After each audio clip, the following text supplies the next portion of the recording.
kabla ya mradi huu wafugaji walikuwa wanasumbuka sana kunyweshea kule katika bwawa la Igombe, kwani walikuwa tukifukuzana nao kwa ajili ya uharibifu zaidi, na maradhi pia yalikuwa yanazidi ya mifugo yao.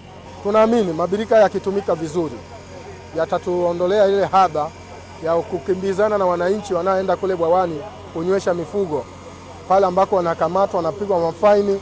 Kwa naamini haya mabirika wakiyatumia vizuri yatawasaidia. Ile hadha ya kukimbia kule na mifugo, kunywesha usiku, kupigwa mafaini, kutaifishwa ng'ombe zao hayatakuwepo. Kwa hiyo kujenga haya mabwawa, naamini yataondolewa wananchi hizi hadha ambazo walikuwa wanakutana nazo kwa kwenda kunywesha kule bwawani.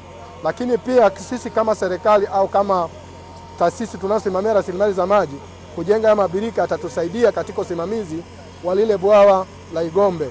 Kwa hiyo maji yale tunaamini kama zile adha za kunywesha kule mifugo itakuwa imekwisha, basi lile bwawa letu litakuwa salama na wananchi watapata maji safi yasiyokuwa na uchafuzi wa aina yoyote kutokana na mifugo ambayo ilikuwa ikiingia mle ndani.